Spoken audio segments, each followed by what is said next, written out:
సామాజిక అస్త్రం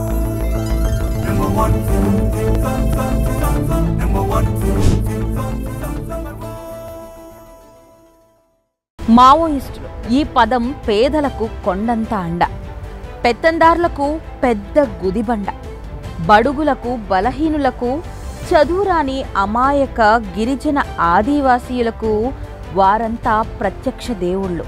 ప్రజలను పీడించుకు తినే పాలక ప్రతిపక్ష నాయకులను, శ్రమ దోపిడీ చేసే పెట్టుబడిదారులను వారు గుర్తించి హతం చేసేవారు. మావోయిస్టుల పేరు చెబితే వీరంతా హడలిపోయేవారు.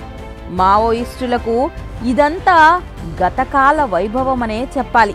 గిరిజనులు, ఆదివాసీయుల యువత, వెనుకబడిన తరగతుల వారు అడవి బాట కాదనుకుని చదువుకొని పట్టణ బాట పట్టి చిన్నా చితక ఉద్యోగాలు చేసుకోవడం, హింసను కాదనుకొని ప్రశాంతంగా జీవించాలనుకోవడం కూడా మావోయిస్టుల ప్రాబల్యం తగ్గడానికి ఒక కారణమయ్యింది.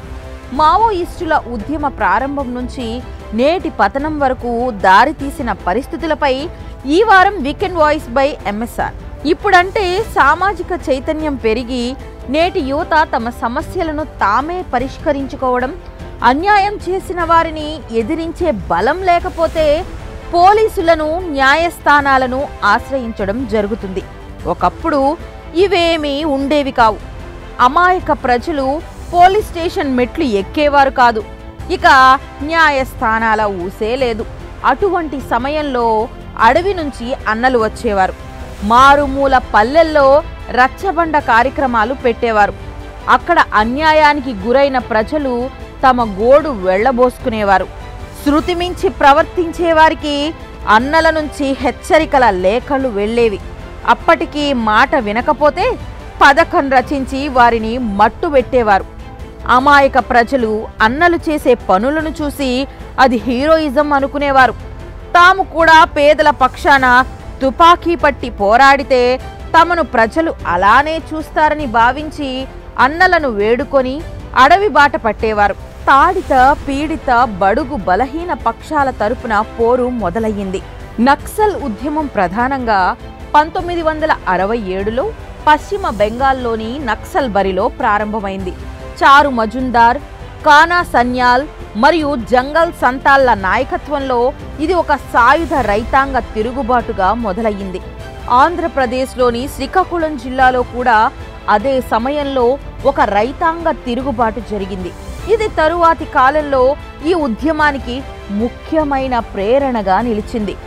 1967 మే 25న భూస్వాములు ఒక గిరిజనుడిపై దాడి చేయడంతో ఈ హింసాత్మక పోరాటం మొదలైంది. ప్రతిస్పందనగా గిరిజనులు భూస్వాముల నుండి భూమి, ధాన్యం, ఆయుధాలు స్వాధీనం చేసుకున్నారు. ఈ ఉద్యమం త్వరగా విస్తరించింది. దీనితో బెంగాల్లోని కమ్యూనిస్ట్ మార్క్సిస్ట్ పార్టీలో చీలిక వచ్చి తరువాత కమ్యూనిస్ట్ పార్టీ ఆఫ్ ఇండియాగా ఏర్పడింది. నక్సల్ బరి ఉద్యమం కంటే కొంచెం ముందుగానే శ్రీకాకుళం జిల్లాలో గిరిజనులు భూస్వాములకు వ్యతిరేకంగా సాయుధ బాటును ప్రారంభించారు. ఈ తిరుగుబాటులో వెంపటుపు సత్యనారాయణ, ఆదిభట్ల కైలాసం, సుబ్బారావు పాణిగ్రాహి వంటి నాయకులు కీలక పాత్ర పోషించారు. నక్సల్ బరి ఉద్యమం తరువాత తెలంగాణలో నక్సలైట్ ఉద్యమం మళ్లీ పునర్జీవింపబడింది. శ్రీకాకుళం తిరుగుబాటు జ్ఞాపకాలు ఈ ప్రాంతంలో ఉద్యమం విస్తరించడానికి సహాయపడ్డాయి. తరువాతి కాలంలో కొండపల్లి సీతారామయ్య వంటి నాయకులు ఈ ఉద్యమాన్ని ఒక పెద్ద సంస్థాగత రూపంలోకి తీసుకువచ్చి ఆంధ్రప్రదేశ్లో ఒక ముఖ్యమైన రాజకీయ ఉద్యమంగా అభివృద్ధి చేశారు.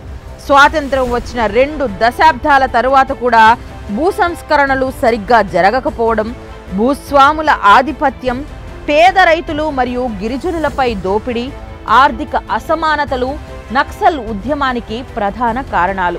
1969 ఏప్రిల్ 22న కోల్కతాలో జరిగిన ఒక బహిరంగ సభలో కాను Sanyal communist party of India పార్టీని స్థాపిస్తున్నట్లు ప్రకటించారు. ఈ పార్టీ సాయుధ పోరాటం ద్వారా విప్లవాన్ని సాధించాలని పిలుపునిచ్చింది. మార్క్సిస్ట్, లెనినిస్ట్ మరియు మావో ఆలోచనలు ఆధారంగా సుదీర్ఘ ప్రజాయుద్ధం ద్వారా రాజ్యాధికారాన్ని చేజిక్కించుకోవాలనే లక్ష్యంగా పెట్టుకుంది. శ్రీకాకుళం ఏజెన్సీ ప్రాంతంలో వెంపటాపు సత్యనారాయణ, ఆదిభట్ల కైలాసం వంటి నాయకుల ఆధ్వర్యంలో గిరిజనులు భూస్వాములకు వ్యతిరేకంగా సాయుధ పోరాటాన్ని ప్రారంభించారు. కొండపల్లి సీతారామయ్య 1980లో పీపుల్స్ వార్ గ్రూప్ను స్థాపించి ఉత్తర తెలంగాణ జిల్లాలైన వరంగల్, కరీంనగర్ వంటి ప్రాంతాలకు ఉద్యమాన్ని విస్తరించారు. కొండపల్లి సీతారామయ్య సారథ్యంలో నక్సల్స్ ఉద్యమం విస్తృతంగా మారింది. ముఖ్యంగా 2 తెలుగు రాష్ట్రాలలో వారు చెప్పింది చెప్పినట్లుగా జరిగే పరిస్థితి నెలకొంది. నక్సల్స్ నుంచి హెచ్చరిక లేఖ వచ్చిందంటే చాలు ఎంత పెద్ద నాయకుడైనా వణికిపోయే పరిస్థితులు నాడు ఉండేవి. 2 రాష్ట్రాలలోని మారుమూల గ్రామాల ప్రజలు, ముఖ్యంగా గిరిజనులు, ఆదివాసీల వారికి పూర్తి మద్దతు పలికేవారు. వారికి ఆహారం పెట్టడం, వారు ఇబ్బందుల్లో ఉన్నప్పుడు ఆశ్రయం ఇవ్వడం, కొన్నిసార్లు కొరియర్లుగా వ్యవహరించడం లాంటివి జరిగేవి. ఆయా ప్రాంతాలలో చీమ చిటుక్కుమన్నా నక్సల్స్కు తెలిసిపోయేది. కానీ కాలం ఎల్లకాలం ఒకేలా ఉండదు. అమాయక ప్రజలు విద్యావంతులయ్యారు. మారుమూల ప్రాంతాలకు రోడ్లు, విద్యుత్, వైద్యం, రవాణా వంటి సౌకర్యాలు ఆ పల్లెలకు చేరాయి. అమాయక ప్రజల జీవితాలు చూసి చలించిన ఎంతో మంది IAS, IPS అధికారులు మారుమూల ప్రాంతాలకు తిరుగుతూ బడుగు బలహీన వర్గాలకు ప్రభుత్వాల గురించి, ప్రభుత్వ పథకాల గురించి చెబుతూ వారిని విద్య వైపు మళ్లించారు. మొదట అధికారుల మాటలను పట్టించుకొని ప్రజలు మెల్లమెల్లగా వారి మాటలను అర్థం చేసుకోవడం మొదలుపెట్టారు. ప్రభుత్వ స్కూల్స్కు తమ పిల్లలను పంపడం ప్రారంభించారు. రవాణా సౌకర్యాలు మెరుగుపడటంతో వారికి పట్టణాలతోనూ సంబంధాలు ఏర్పడ్డాయి. వారు కూడా సాయుధ ఉద్యమం వల్ల ఉపయోగము కంటే నష్టమే ఎక్కువని గ్రహించారు. దానితో అన్నల పరిస్థితి దిగజారడం మొదలయ్యింది.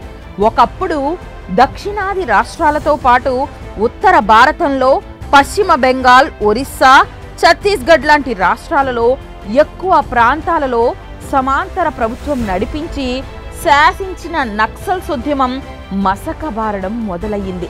గడిచిన దశాబ్దన్నర కాలంలో తెలుగు రాష్ట్రాలలో రాజకీయ చైతన్యం పెరగడం, కేంద్రంలో నరేంద్ర మోడీ సారథ్యంలో బీజేపీ ప్రభుత్వం ఏర్పడటం, కేంద్ర రాష్ట్ర ప్రభుత్వాలు కలిసి సంయుక్తంగా నక్సల్స్ అణిచివేత కార్యక్రమాలను చేపట్టి పథకం ప్రకారం మావోయిస్ట్ అగ్రనేతలను వరుసగా ఎన్కౌంటర్లు చేస్తూ వారికి ఆయుధాలు, ఇతర సమాచారం అందకుండా చేశారు. అంతేకాదు కేంద్ర బలగాలతో నిరంతరం అడవులలో కూంబింగ్ చేయిస్తూ దొరికిన నక్సల్స్ దొరికినట్లుగా అరెస్టు చేయడమో లేదా ఎన్కౌంటర్ చేయడమో చేశారు. 2024 ఏప్రిల్ 17వ తేదీన తెలంగాణ, ఛత్తీస్గఢ్ సరిహద్దులో ఎన్కౌంటర్లో 3 మావోయిస్టులు మృతి చెందారు.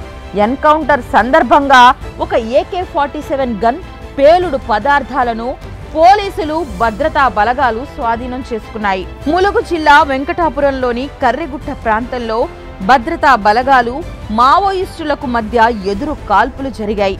2024 అక్టోబర్ 3వ తేదీన ఛత్తీస్గఢ్లోని సుక్మా జిల్లాలో భారీ ఎన్కౌంటర్ జరిగింది.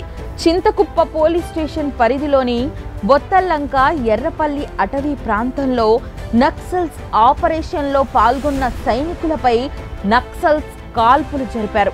ఈ ఎన్కౌంటర్లో అనేక మంది నక్సలైట్లు మరణించారు. 2025 మే నెలలో ఛత్తీస్గఢ్లోని అబుజ్మడ్ ప్రాంతంలో జరిగిన ఎన్కౌంటర్లో మావోయిస్ట్ సెంట్రల్ కమిటీ సభ్యుడు, military commission chief Nambala Keshava Rao మరణించారు. కేశవరావుతో పాటు 26 మంది మావోయిస్టులు కూడా ఎన్కౌంటర్లో మరణించినట్లు భద్రతా దళాలు ధృవీకరించాయి. రాజు దాదా, కోసా దాదా వీరిద్దరూ సెంట్రల్ కమిటీ సభ్యులు. సెప్టెంబర్ 2025లో అబుజ్మడ్లోని ఫరస్ బేడా, తొయట గ్రామ అటవీ ప్రాంత కొండల సమీపంలో జరిగిన ఎన్కౌంటర్లో హతమయ్యారు.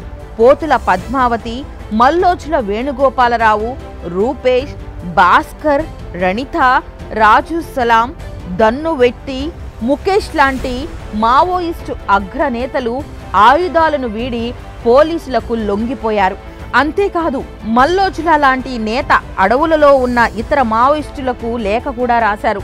సాయుధ పోరాటానికి కాలం చెల్లిందని, ప్రజా జీవితంలోకి వచ్చి బ్యాలెట్ ద్వారా రాజ్యాధికారం సాధించాల్సిన పరిస్థితి ఏర్పడిందని, కాబట్టి మావోయిస్టులందరూ జనజీవన స్రవంతిలో కలవాలని, అందుకు తాను సహకరిస్తానని ఆ లేఖలో రాశారు. ప్రజల నుంచి మద్దతు కొరవడటం, భద్రతా దళాల నుంచి ముప్పు ఏర్పడటం, ఇంకా అనేక ఇతరత్ర కారణాల వల్ల మావోయిస్టుల మనుగడ కష్టమయ్యింది. అడవిని వదిలి కొంతకాలం నగరాలలో షెల్టర్ తీసుకుందామని చేసిన ప్రయత్నాలు కూడా బెడిసి కొడుతున్నాయి.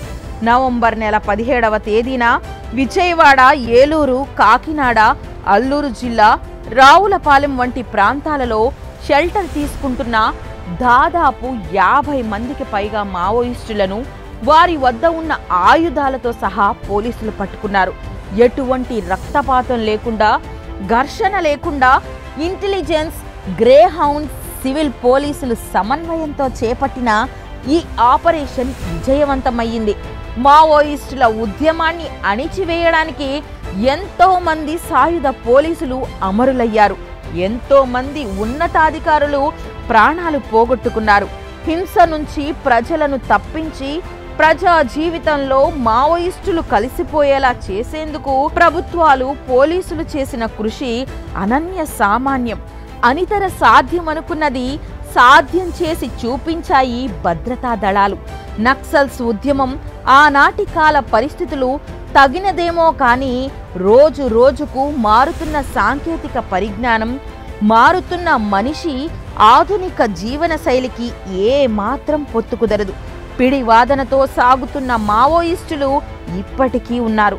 తుపాకీ గొట్టం ద్వారానే రాజ్యాధికారం, సమాజ స్థాపన జరుగుతుందని, తాము చేసే హత్యలు, ఇతర చర్యలు బలహీనుల కోసమని చెప్పుకుంటూ వాటిని నమ్ముతున్న వారు ఇంకా మిగిలే ఉన్నారు. జీవిత కాలమంతా కుటుంబాలకు, సభ్య సమాజానికి దూరంగా అడవులలో బ్రతికే మల్లోజుల లాంటి వారు సాయుధ పోరాటానికి కాలం చెల్లిందని చెబుతుంటే వీరు మాత్రం ఇంకా వాస్తవ ప్రపంచంలోకి రావడం లేదు. ప్రపంచంలోనే అతిపెద్ద ప్రజాస్వామ్య దేశంగా, తిరుగులేని శక్తిగా ఎదుగుతున్న దేశంలో తుపాకీ గొట్టం ద్వారా రాజ్యాధికారం వస్తుందని వీరు ఇంకా ఎలా భావిస్తున్నారో వారికే తెలియాలి. ఎప్పుడో 5 దశాబ్దాల క్రితం ఉన్న దేశ పరిస్థితులు, ప్రజల జీవన ప్రమాణాలు వేరు. ఇప్పుడు వాస్తవికత వేరు. ఆనాటి పరిస్థితులన్నీ మారిపోయాయని, ప్రజలు అభివృద్ధి వైపు, సాంకేతికత వైపు పయనిస్తున్నారన్న నిజం వారు తెలుసుకోవాలని, హింసాత్మక ఉద్యమం వీడి జనజీవన స్రవంతిలోకి మిగిలిన మావోయిస్టులు రావాలని, ఆ దిశగా ప్రభుత్వాలు చేస్తున్న ప్రయత్నాలు సఫలం అవ్వాలని కోరుకుందాం.